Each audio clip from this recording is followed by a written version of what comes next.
Hello दोस्तों, तो आज हम लोग देख रहे हैं प्रत्यावर्ती धारा का जो उत्पादन है वो किस प्रकार होता है। तो देखिए, एसी करंट प्रोडक्शन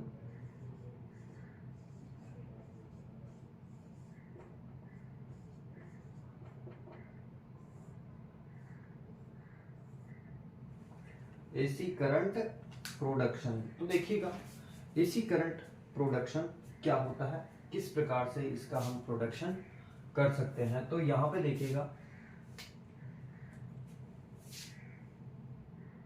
पहले मैं आपको थोड़ा सा इसका टर्मिनोलॉजी बता देता हूं। जैसे मैंने माना ये जो है वो एक चुंबकीय क्षेत्र की तीव्रता है बी।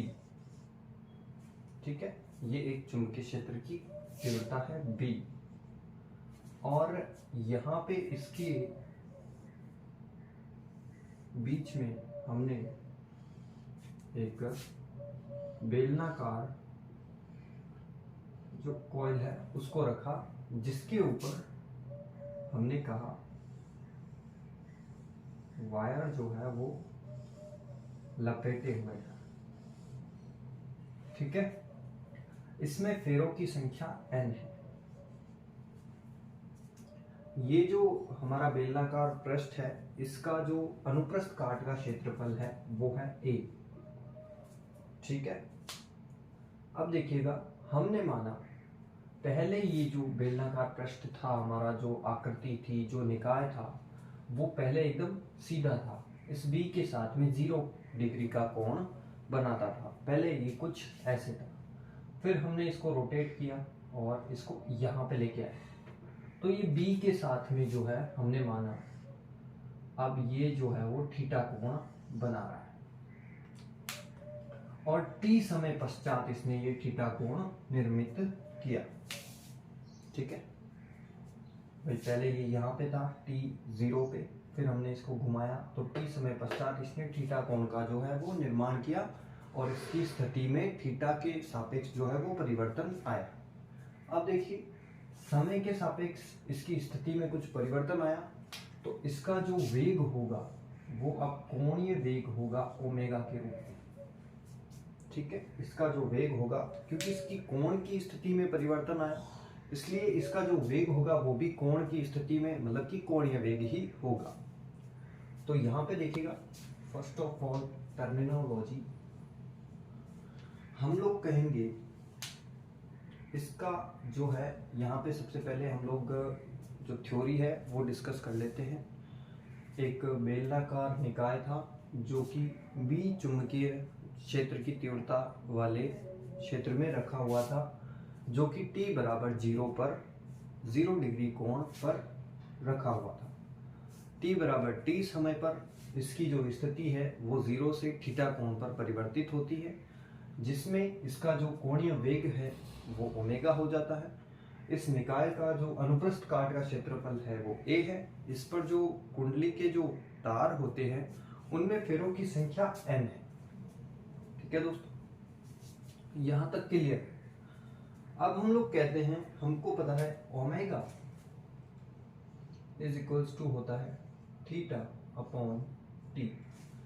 यहाँ पे थीटा है कोण, टी है समय, ओमेगा है कोणीय वेग।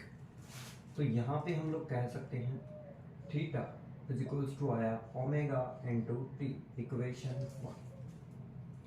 ये हमारा प्रथम समीकरण यहाँ से उत्पन्न हो जाता है। अब देखिए, हम लोग इसको टर्म्स में चलते जाएंगे और हमको जो है वो रिजल्ट मिलते जाएंगे। अब देखिए, हमको पता है कि phi e is equals to क्या होता है, फाई इज इक्वल्स टू क्या होता है, वो होता है N A B cos omega t.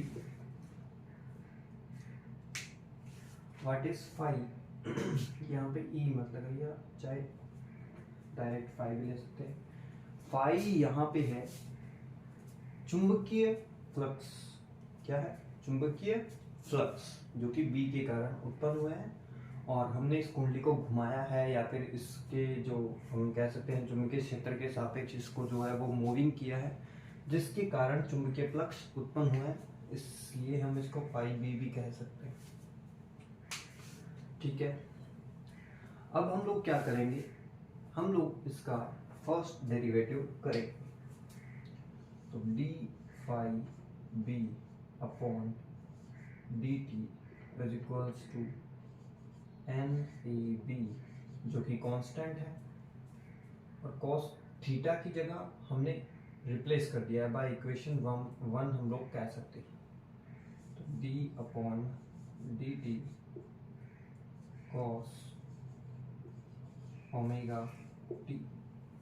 ठीक है, अब देखिए यहाँ पे कॉस ओमेगा टी का जो है वो डेरिवेटिव करेंगे तो आएगा minus omega sine omega t.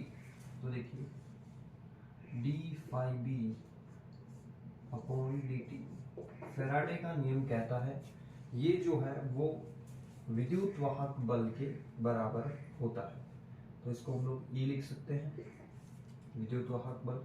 ठीक है, is equals to N A B minus omega sign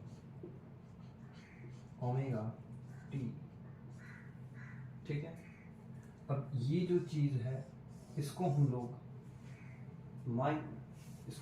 E not मान सकते हैं। ठीक है, तो यहाँ पे विद्युत वाहक बल जो आता है वो आता है E is equals to e naught sine omega t. ठीक है, जहां ई नॉट क्या है वो है minus N A B omega. ठीक है, यहाँ पे ई नॉट क्या है, अधिकतम विद्युत वाहक बल का मान। क्या है, अधिकतम विद्युत वाहक बल का मान। अब देखिएगा, अब हमको पता है विद्युत वाहक बल जो है वो बराबर होता है विभव के। ये दोनों अलग अलग चीजें हैं, वो खुले और बंद परिपथ के लिए होती है। अगर आपको पीछे का कॉन्सेप्ट क्लियर है तो यहाँ पे हम लोग कह सकते हैं विद्युत वाहक बल और जो हमारा विभव है वो बराबर है। ठीक है, तो देखिए E is equals to V, then we can say that V is equals to V naught sin omega t। ठीक है, अब यहाँ पे दोनों पक्षों में R का भाग दूंगा तो कुछ फर्क पड़ेगा, जो कि रेजिस्टेंस है। तो R से R तो कैंसिल हो जाएगा, अगर भाग भी दूंगा तो दोनों पक्षों में। तो यहाँ पे क्या होगा, V अपॉन आर तो हो जाएगा I, और V नॉट अपॉन आर हो जाएगा I नॉट, और फिर साइन ओमेगा टी। यहाँ पे इसकी जो वैल्यू है वो हो गई I नॉट। ये जो है वो है धारा का अधिकतम मान, और ये है प्रत्यावर्ती धारा का सूत्र, या फिर हमने इसका क्या किया है, प्रोडक्शन, उत्पादन किया है। प्रत्यावर्ती धारा का जो उत्पादन होता है वो कुछ इस प्रकार से होता है।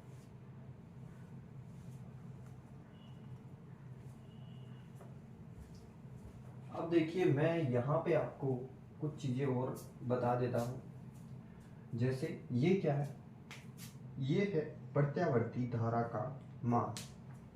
ठीक है, ये है प्रत्यावर्ती धारा का मान। आई नॉट क्या है, यहाँ पे आई नॉट है प्रत्यावर्ती धारा का अधिकतम मान, प्रत्यावर्ती धारा का अधिकतम मान। अब यहाँ पे ओमेगा आपको समझ आ रहा होगा, इसको कहते हैं कोणीय वेग, जिस वेग से हमने कुंडली को घुमाया है। फिर टी क्या है, जिस समय पे इसकी स्थिति जो है वो थीटा होगा। वैसे इन दोनों को अगर हम लोग साथ में लें तो इनको कहते हैं कला, फिजिक्स में फेस। व्हाट इज फेस, कला क्या होती है? तो देखिए, कला किसी कण या निकाय की किसी कण या निकाय की स्थिति तथा दिशा को व्यक्त करने वाले कारक को हम लोग कला या फिर फेस कहते हैं। ठीक है, तो कला क्या होता है वो आपको समझ में आ गया। अब यहाँ पे ओमेगा हो गया कोणीय वेग, समय हो गया जिस समय में इसकी जो स्थिति आई थीटा। ठीक है, और इन दोनों को साथ में हम लोग क्या पढ़ते हैं, फेस या फिर कला। कला किसी कण या निकाय की स्थिति तथा दिशा को व्यक्त करने वाले कारक को कहते हैं। ठीक है, किसी क्षण पे। और यहाँ पे हमारा जो कण तो है नहीं, हमारा क्या है यहाँ पे प्रत्यावर्ती धारा। तो देखिए यहाँ पे ओमेगा टी क्या दर्शा रहा है, यहाँ पे ओमेगा टी दर्शा रहा है कि ये एक तो प्रत्यावर्ती जो धारा है उसकी दिशा और उसकी जो है वो स्थिति को दर्शा रहा है टी समय पे प्रत्यावर्ती धारा की जो दिशा और इसकी जो स्थिति है उसको दर्शा रहा है ओमेगा टी। ठीक है दोस्तों, तो ये है प्रत्यावर्ती धारा का उत्पादन या फिर प्रोडक्शन।